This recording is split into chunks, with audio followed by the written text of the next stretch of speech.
नमस्कार. कोल्हापुरी तडका या चॅनेलवरती मी स्वाती तुम्हा सख्यांचं मनापासून स्वागत करते. चला तर 2 ते 3 वर्ष टिकणारे खमंग खुसखुशीत पांढरे शुभ्र आणि एकदम मोठे मोठे बटाटे वेपर्स आज आपण बनवणार आहोत.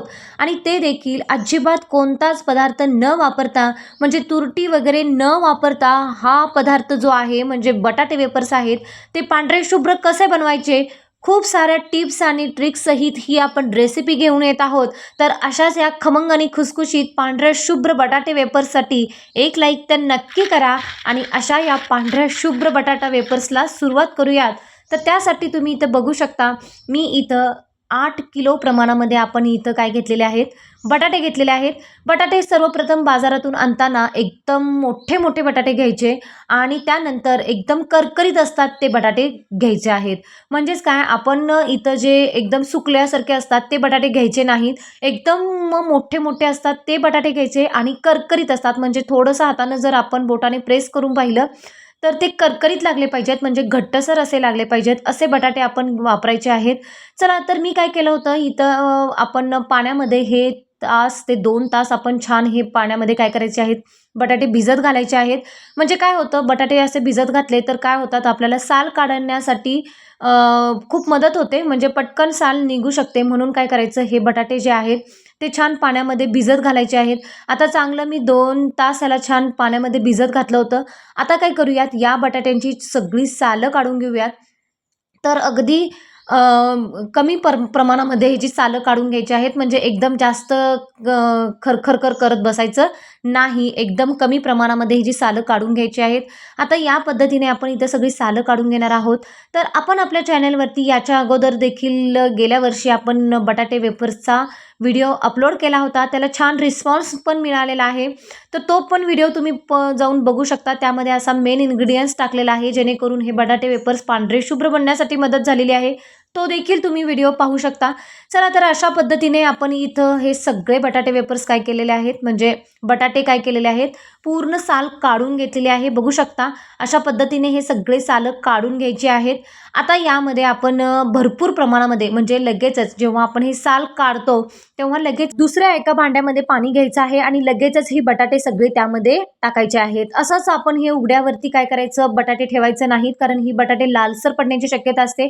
त्यामुळे जसं तुम्ही साल काढाल तसं दुसऱ्या भांड्यामध्ये पाणी घेऊन त्या भांड्यामध्ये लगेचच काय करायचे आहेत, आपण बटाटे टाकून द्यायचे आहेत. आता इथं बघू शकता आपण सगळे काय केलेले आहेत, तर साल काढून घेतलेले आहेत. चला तर आता लगेचच आपण काय करूयात, दुसरं एक भांडं घेऊया. त्या भांड्यामध्ये पाणी घ्यायचं आहे आणि मशीन घेऊन त्याच पाण्यामध्ये आता आपण वेपर्स पाडणार आहोत. तर बटाटा आपण इथे घेतलेला आहे. बटाटा आपण आडवा जर घेतला तर आपले जे वेपर्स आहेत ते गोल पडतात आणि थोडंसं जर आपण तिरकं केलं, म्हणजेच काय, उभा जर पकडले तर ते थोडेसे लंबा आकारमध्ये काय होतात, वेपर्स पडण्याची शक्यता असते. चला तर आता इथे बटाटे अशा पद्धतीने आपण इथं जो पकडायचा आहे, आडवा उभा तुमच्या पद्धतीने तुम्ही पकडून हा वेपर्स पाडू शकता. तर बघू शकता मी इथे व्हिडिओमध्ये दाखवते. आपण जसजसे वेपर्स पाडतो तसतसे दुसऱ्या भांड्यामध्ये देखील पाणी घेऊन आपण लगेचच हे वेपर्स काय करायचे आहेत, दुसऱ्या भांड्यामध्ये पण ट्रान्सफर करायचे आहेत. तर बघू शकता अगदी सुंदर आणि मोठे मोठे वेपर्स इथे पडलेले आहेत. आणि आपण हा जो बटाटा पकडलेला आहे तो आडवा पकडलेला आहे, त्यामुळे गोल गोल असे आणि एकदम मोठे असे वेपर्स पडलेले आहेत, तुम्ही पाहू शकता. अशा पद्धतीने आपण इथं हे वेपर्स पाडून घ्यायचे आहेत. तुम्हाला जसं आवडतं, म्हणजे जसं तुम्हाला गोल किंवा लंबा आकारमध्ये जसे तुम्हाला वेपर्स आवडतात त्या पद्धतीने तुम्ही इथं वेपर्स पाडून घेऊ शकता. मशीन मात्र आपल्याला अजिबात अशी म्हणजे पूर्ण खाली अशी पसरत ठेवायची नाही, थोडीशी तिरकी धरायची, म्हणजे आपले वेपर्स जे असतात ते एकदम पातळ पण पडत नाहीत आणि जाडसर पण पडत नाहीत. तर मशीन कशी पकडायची हे देखील खूप महत्त्वाचं आहे, कारण मशीन जशी आपण पकडतो त्या पद्धतीनेच आपले हे वेपर्स पडणार आहेत. जर मशीन तुम्ही खाली असं पसरट जर धरून जर वेपर्स पाडलात तर काय होईल, तर वेपर्स एकदम कसे पण तिरके किंवा फाटल्यासारखे बनवू शकतात. आणि जर मशीन तुम्ही आडवी अशी या पद्धतीने, म्हणजे मी व्हिडिओमध्ये दाखवते या पद्धतीने जर पकडली तर मात्र वेपर्स व्यवस्थित पडतात, म्हणजे अजिबात जाडसर पडत नाहीत किंवा एकदम पण पातळसर पडत नाही. तर तुम्ही इथं व्हिडिओमध्ये पाहू शकता. चला तर इथं मी थोड्याशा लंबा आकारमध्ये पण इथं वेपर्स पाडलेले आहेत, गोल आकारामध्ये पण काय केलेले आहेत, तर वेपर्स पाडून घेतलेले आहेत, तुम्ही पाहू शकता. चला तर अशा पद्धतीने सगळे वेपर्स आपण इथं पाडून घेतलेले आहेत. लगेचच दुसऱ्या भांड्यांमध्ये आपण हे सगळे वेपर्स काढायचे आहेत. आता जेव्हा लगेचच आपण वेपर्स पाडतो तर हे वेपर्स स्वच्छ धुवून घ्यायचे आहेत. आता पाण्याचा वापर मात्र इथं जरूर करायचा आहे, ही महत्त्वाची टीप आहे. कारण जेवढं तुम्ही हे पाण्यामध्ये स्वच्छ हे वेपर्स धुवून घ्याल, तेवढे तुमचे वेपर्स हे काय होणार आहेत, पांढरे शुभ्र बनण्यासाठी मदत होणार आहे. यामध्ये अजिबात तुरटी वगैरे टाकायची नाही. जेव्हाही आपण वेपर्स छान जेवढे धुतो, म्हणजे जास्त पाणी वापरून आपण जेव्हा हे वेपर्स धुतो, तेव्हा मात्र आपले वेपर्स हे पांढरे शुभ्र बनण्यासाठी मदत होणार आहे. म्हणून काय करायचं, 4 ते 5 वेळा आपण हे बटाटे वेपर्स स्वच्छ पाण्यात धुवायचं आहे. प्रत्येक वेळेस पाणी बदलायचं आहे. प्रत्येक वेळेस पाणी दुसरं आपण स्वच्छ पाणी वापरून हे वेपर्स जे आहेत ते धुवून घ्यायचे आहेत. जेवढं तुम्ही स्वच्छ पाण्यात जास्तीत जास्त प्रमाणात हे धुवाल, तेवढे वेपर्स पांढरे शुभ्र बनण्यासाठी मदत होणार आहे. हे मात्र टीप महत्त्वाची आहे आणि हे जरूर लक्षात ठेवा. चला तर अशा पद्धतीने आपण हे 2 ते 3 भांडी भरपूर प्रमाणामध्ये भांडी वापरायची आणि भरपूर प्रमाणामध्ये काय करायचं, पाणी देखील वापरायचं आणि प्रत्येक वेळेस हे पाणी बदलत राहायचं. आता काय करूया, स्वच्छ पाण्यामध्ये मी काय केलेलं आहे, हे रात्रभर मी असंच हे भिजत ठेवणार आहे. तर यामध्ये काही टाकायचं नाही, तुरटी वगैरे काही वापरायचं नाही. असंच हे पाण्यामध्ये भिजत घालायचं आणि रात्रभर असंच ठेवून द्यायचं आहे. तर दुसऱ्या दिवशी तुम्ही इथं बघू शकता, मी हे सगळं काय केलेलं आहे, पाण्यामध्ये भिजायला घातलं होतं. तर पाण्यामध्ये भिजायला घातल्यानंतर त्याचं तुम्ही टेक्स्चर बघू शकता, अगदी म्हणजे पूर्ण चेंज झालेलं असतं. म्हणजे पूर्ण असा करकरीतपणा ह्या आपल्या वेपर्सनं आलेला आहे. बघू शकता, मी दुसऱ्या भांड्यामध्ये म्हणजे मोठ्या भांड्यामध्ये छान भिजण्यासाठी मोठ्या भांड्यामध्ये हे ट्रान्सफर केलं होतं. तर बघू शकता, मी तुम्हाला इथे व्हिडिओमध्ये दाखवते. पूर्ण ह्याचं काय झालेलं आहे, असं म्हणजे करकरीतपणा या बटाटे वेपर्सना आलेला आहे. चला तर आता आपण हे बटाटे वेपर्स शिजवून घेऊयात. तर शिजवण्यासाठी इथं भांडं ठेवलेलं आहे गॅसवरती आणि गॅसवरती मोठं भांडं ठेवायचं आहे आणि यामध्ये पाणी आपण भांडं पाणी ठेवलेलं आहे. यामध्ये आपण चवीपुरतं मीठ टाकायचं आणि छान पाणी उकळवून घ्यायचं आहे. पाणी पूर्ण उकळलेलंच पाहिजे आणि त्यानंतरच हे बटाटे वेपर्स टाकायचे आहेत. आता यामध्ये कुठलाच पदार्थ आपण टाकला नाही, फक्त मीठ टाकलेलं आहे. चवीपुरतं तुम्ही तुमच्या आवडीनुसार मिठाचा वापर करू शकता आणि त्यानंतर हे बटाटे आपण काय करायचे आहेत, म्हणजे वेपर्स आपण लगेचच यामध्ये टाकायचे आहेत. पाणी पूर्ण उकळवून द्यायचं आणि त्यानंतरच हे बटाटे सगळे टाकायचे आहेत. आता टाकताना इथं प्रमाण लक्षात घ्या. आता इथं आपण 8 किलो प्रमाणामध्ये बटाटे घेतले होते, तर इथं तुम्ही 2 ते 3 स्टेपमध्ये बटाटे टाकायचे आहेत. कारण जेवढं तुम्ही हे जास्त पाण्यामध्ये हे शिजवाल, म्हणजे पूर्ण एक आणि एक आपला वेपर्स हा मोकळा झाला पाहिजे. आपण तसंच जर सगळेच एकदम जर शिजवून घेतलं तर व्यवस्थित हे शिजले जाणार नाही. त्यामुळे 2 ते 3 स्टेपमध्ये हे तुम्ही शिजवून घ्या आणि त्यानंतर थोडंसं काय करायचं, त्याच्यावरती एक झाकण ठेवायचं आणि एक वाफ काढून घ्यायची. फक्त 5 ते 7 मिनिटं जास्तीत जास्त.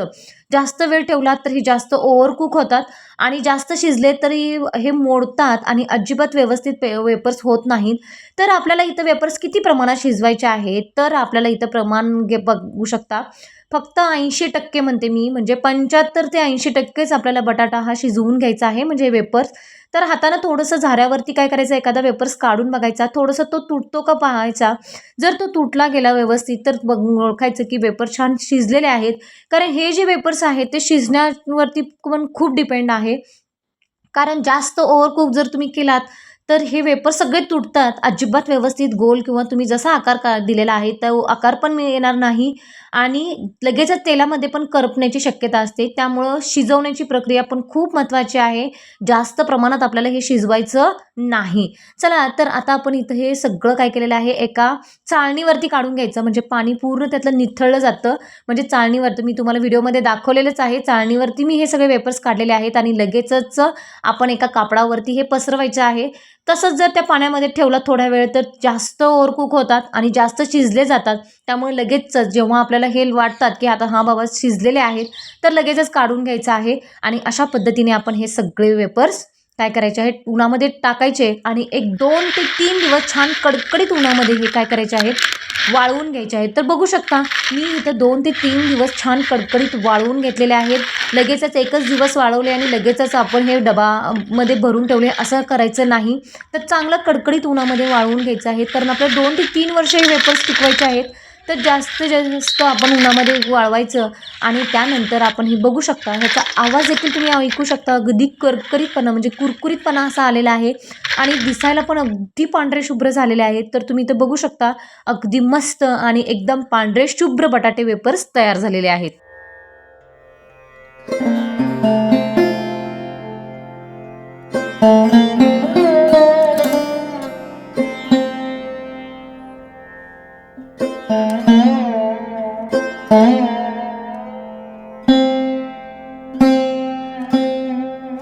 चला तर हे बटाटे वेफर्स कसे झालेले आहेत, म्हणजे पांढरे शुभ्र झालेले आहेत की नाहीत किंवा कुरकुरीत झालेले आहेत की नाही, हे पाहण्यासाठी त्याला आपण तळून बघूयात, म्हणजे फ्राय करूयात. तर गॅसवरती कढई ठेवलेली आहे. छान तेल आपण गरम करून घ्यायचं आणि एक एक करून म्हणजे आपण इथं वेफर्स टाकून बघणार आहोत. तर बघू शकता, वेफर्स आपण टाकल्यानंतर अजिबात त्याचा कलर चेंज झालेला नाही. म्हणजे लालसर असे पडले आहेत किंवा मोडलेले आहेत. अगदी गोल गोल असे जसे आपण आपण याला आकार दिलेला आहे तसे आपले वेफर्स बनलेले आहेत. तुम्ही बघू शकता, अजिबात असं म्हणजे लालसर कलर याला आलेला नाही. पांढरे शुभ्र असे आपले हे बटाटे वेफर्स बनून तयार झालेले आहेत. अजिबात तुरटीचा वापर न करता, कुठलाच इन्ग्रेडियंट्स म्हणजे कोणताच पदार्थ आपण न वापरता हे बटाटे वेफर्स बनवलेले आहेत. तर बघू शकता, याचा आवाज देखील कुरकुरीतपणा बघू शकता, खुसखुशीतपणा बघू शकता आणि काय मोठे मोठे आणि पांढरे शुभ्र असे बटाटे वेफर्स इथे बनवून तयार झालेले आहेत. ह्यातलाच एक मी तुम्हाला बटाटा वेफर्स मोडून देखील दाखवते. बघा किती खुसखुशीतपणा आलेला आहे आणि अशाच पद्धतीने तुम्ही यावर्षी देखील असे हे 2 ते 3 वर्ष टिकणारे बटाटे वेफर्स नक्की बनवा आणि पाण्याचा वापर मात्र जास्तीत जास्त करा. अजिबात तुरटी वापरण्याची गरज नाही. जेवढं तुम्ही पाण्यामध्ये स्वच्छ हे धुवून घ्याल, जेवढं तुम्ही पाण्यामध्ये छान भिजत घालाल, तेवढे तुमचे वेफर्स हे काय होणार आहेत, पांढरे शुभ्र बनण्यासाठी मदत होणार आहेत. आणि बटाटा मात्र चांगले मोठे मोठे वापरा. म्हणजे बटाटे वेफर्स पाडताना आपल्याला हे बटाटे काय होतात, म्हणजे वेफर्स हे मोठे मोठे बनण्यासाठी मदत होते. चला तर तुम्ही बघू शकता, आकार देखील बघू शकता, अगदी मस्त आलेला आहे, खुसखुशीत पण आलेला आहे आणि पांढरे शुभ्र बनलेले आहेत.